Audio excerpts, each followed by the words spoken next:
So hello everyone and welcome to my channel Being Pharmacist. In this video we will talk about top highest paying jobs in pharma industry.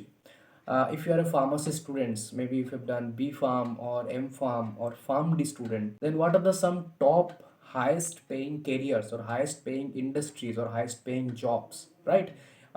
Especially हम for the upcoming years. मैंने recently video upload किया है on pharma jobs of 2024.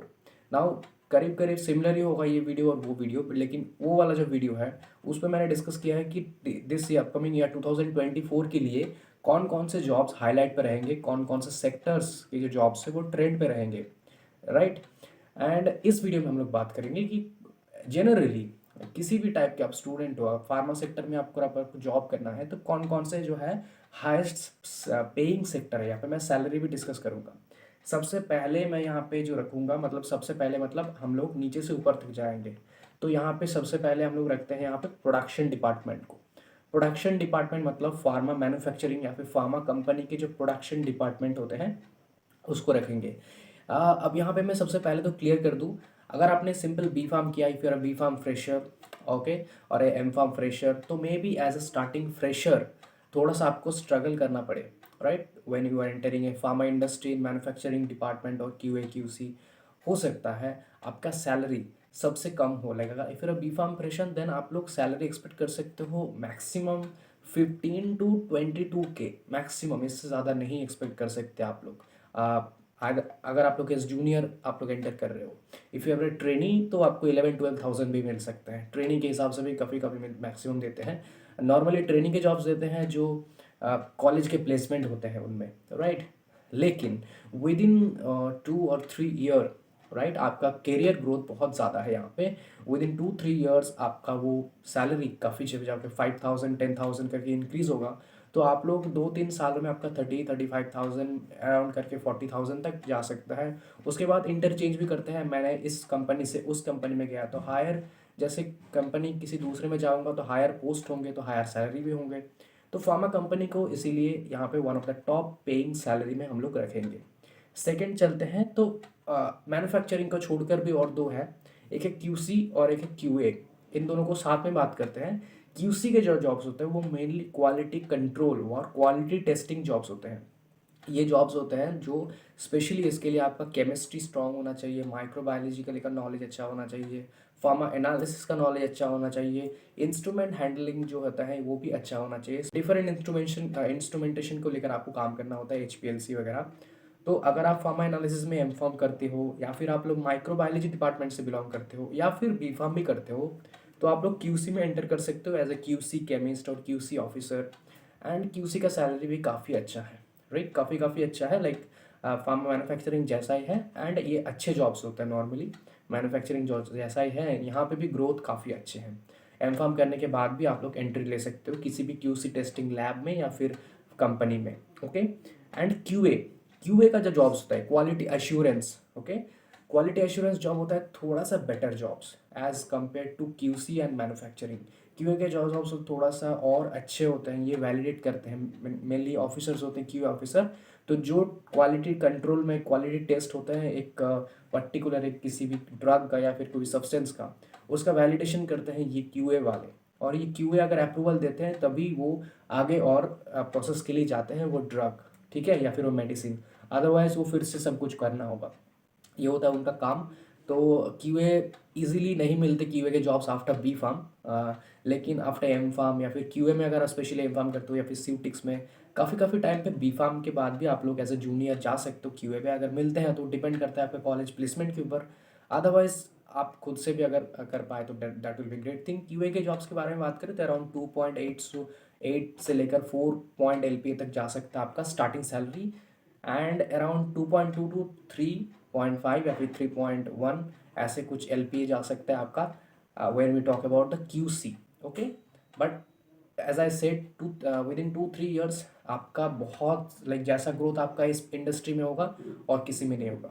Coming to the next which is marketing department, यहाँ पे मैं medical coding को नहीं रखूँगा, बहुत से आपको प्रेफर करेंगे बट मेडिकल कोडिंग के जॉब से I don't think there is a career good career option ना। पे हाई हो सकता है बट मैं करियर को प्रेफर ज़्यादा नहीं करूँगा फ़िलहाल के लिए। ओके, मार्केटिंग के जॉब के बारे में बात करें तो मार्केटिंग जॉब के बारे में ज़्यादा बताने की ज़रूरत नहीं है। Marketings are always a top and high paying jobs, right. यहाँ पे आप लोग स्टार्टिंग में ही अराउंड 25 to 30 के एक्सपेक्ट कर सकते हो if you are joining as a marketing analyst और मार्केटिंग एग्जीक्यूटिव और any kind of marketing related, pharma marketing related jobs, except MR की जॉब्स। एमआर के जॉब्स में ग्रोथ तो है बट मैक्सिमम स्टूडेंट्स वो करना नहीं चाहते हैं, लेकिन कंपनीज मैक्सिमम एमआर के ही जॉब्स लाते हैं, राइट। बहुत जॉब्स अवेलेबल है, लेकिन इसमें बीएससी, एमएससी, 12 पास सभी एंटर कर लेते हैं, तो इसके लिए मैं प्रेफर आपको नहीं करूँगा। ऑल दो हाई ग्रोथ है, मतलब करते हो तो डेफिनेटली अच्छे हैं। एंड बी फार्म करने के बाद हो सकता है आपको एमआर की ही जॉब मिले, लेकिन एमआर से आप लोग as a B pharm within 1 year और 2 year as a marketing department में जा सकते हो हेड पोजीशंस में, मतलब हायर पोजीशंस में। लेकिन अगर आपको डायरेक्टली एंट्री मिलते हैं तो definitely you can go for it. Otherwise आप लोग फार्मा एमबीए कर सकते हो आफ्टर कंप्लीटिंग बैचलर्स, और नॉर्मल एमबीए हेल्थ केयर और हॉस्पिटल मैनेजमेंट भी कर सकते हो एज पर योर चॉइस। यहाँ पे हम लोग जैसे कि मैंने कहा स्टार्टिंग में ही आपको 25-30 के मिल सकता है और ग्रोथ तो बहुत ज़्यादा है, राइट। तो मार्केटिंग के लिए आपका कम्युनिकेशन स्किल थोड़ा सा अच्छा होना चाहिए, आपका पब्लिक अपीयरेंस अच्छा होना चाहिए, know the talking style, the personality, how your communication skills are. The communication skill doesn't mean यहाँ पे सिर्फ इंग्लिश, यहाँ पे ओवरऑल कम्युनिकेट कैसे आप करते हो दूसरों के साथ, आप कैसे दूसरों को समझाते हो, वो एमआरस को ही समझाना पड़े या फिर डॉक्टर्स को ही समझाना पड़े, same thing. Coming to the next which is clinical research department. अब क्लिनिकल रिसर्च डिपार्टमेंट में बहुत सारे पोजीशंस होता है, clinical trial coordinator, clinical research associate, clinical research coordinator. तो इन क्लिनिकल रिसर्च के जो जॉब्स होते हैं वो काफ़ी ग्रोइंग जॉब्स है, टॉप जॉब्स है अभी लाइफ साइंस में। जो क्लिनिकल रिसर्च बेस्ड इंडस्ट्रीज है, साइनोस वगैरह, बहुत से कंपनीज है अभी इंडिया में क्लिनिकल रिसर्च रिलेटेड, तो डेफिनेटली इनमें मिल जाता है। तो आई थिंक सबसे बेस्ट जॉब होगा यही, क्योंकि आने वाले टाइम पे clinical research is one of the highest paying industry, highest growing industry. Around आपका स्टार्टिंग सैलरी ज़्यादा नहीं होगा, 2 to 4 LP ऐसा हो सकता है, 4, 6, 8 LPA तक भी जा सकते हैं आपका after 2 to 3 year. Okay, coming to the next which is इसी के कुछ अदर डिपार्टमेंट, जैसे कि है हमारा CDM, clinical data management department, जहाँ पे आपका salary I think clinical research के जो जॉब से उनसे थोड़ा सा बेटर है। यहाँ पे आपको मेनली जो डेटा मैनेजमेंट सिस्टम्स होता है पर्टिकुलर किसी कंपनी का या फिर क्लिनिकल रिसर्च का या फिर ट्रायल का, तो उसको मैनेजमेंट करना होता है आपको डेटा एंट्री हिसाब से, या फिर डेटा मैनेजमेंट जो भी होगा पोस्ट आपका CDM की जो पोस्ट होता है नॉर्मली क्लिनिकल डेटा मैनेजमेंट, यहाँ पे 3.5 लाख तक आपका सैलरी जा सकता है, और काफ़ी काफ़ी टाइम पे आपका 8 LPA तक भी जा सकता है आपका सैलरी। तो ये काफ़ी काफ़ी बेटर है CDM के जॉब्स। उसके बाद हमारा है PV, फार्माकोविजिलेंस, काफ़ी रिलेटेड है but salary is better. PV के जॉब्स तो बहुत है, यहाँ पे इतना सैलरी नहीं है आप पूछ सकते हो, बट पीवी के स्टार्टिंग सैलरी मिलते हैं 2.5 to 4 LPA अगर आप विप्रो है ना TCS इनमें जाते हो तो। And with in 1 year maximum 1, 2 year, 3 year आपका N9 LPA तक भी जा सकता है। इवन स्टार्टिंग सैलरी भी काफ़ी हद तक अगर आपको पीवी के डायरेक्टली जॉब्स मिलते हैं। हालांकि IT इंडस्ट्रीज जो अभी पीवी के जॉब्स उनका इतना सैलरी नहीं है, जैसे मैंने कहा 2.5 to 4 हो सकता है, बट जैसे कि मैंने कहा बहुत हाई पेइंग कैरियर ही है PV, clinical research, clinical data management, SS programming also. हालांकि मैं इतना प्रेफर नहीं करता, लेकिन एसएस में काफ़ी अच्छा, one of the top paying industry है वो भी, टॉप पेइंग एसएस प्रोग्रामर जो होते हैं, काफ़ी अच्छा जॉब भी है। अगर आपको एसएस प्रोग्राम, इसके लिए आपको एसएस प्रोग्रामिंग सीखना होगा, अदरवाइज मिलना मुश्किल है। कोई भी कोर्स कर सकते हो आप लोग, सर्टिफिकेट वगैरह। इसके बाद हमारा है DRA और ड्रग रेगुलेटरी एसोसिएट या फिर ड्रग रेगुलेटरी अफेयर्स के जॉब्स होता है। Regulatory affairs jobs are kind of quality assurance वाला जॉब्स ही, इनको रेगुलेटरी मैनेजमेंट देखना होता है, regulatory issues, regulatory ethics, terms condition, regulation, rules, इन सब वैलिड करना पड़ता है, देखना होता है सब कुछ मेंटेन हो रहा है कि नहीं।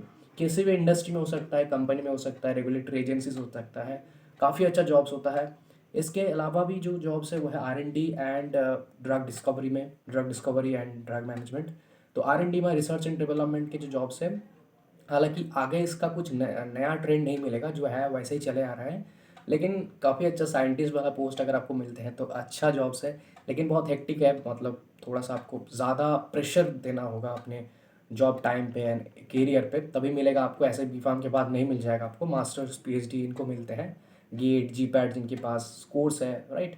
इसको छोड़कर भी आप मेडिकल राइटिंग या फिर कंटेंट मेडिकल राइटर, इसका भी कोर्स अच्छा है, लेकिन इसके लिए भी आपको मास्टर्स करना होगा। स्पेशली फार्माकोलॉजी को मिलते हैं ये, या फिर कोग्नोसी को मिलता है हर्बल इंडस्ट्रीज़ में। ओके, ये कुछ टॉप जॉब्स है। इसको छोड़कर भी आप लोग न्यूट्रोस्यूटिकल कंपनीज में जा सकते हो, कॉस्मेटिक्स इंडस्ट्री में एंट्री ले सकते हो, बहुत सारे अनदर जॉब्स भी है, लेकिन अभी इनका इतना ग्रो नहीं है।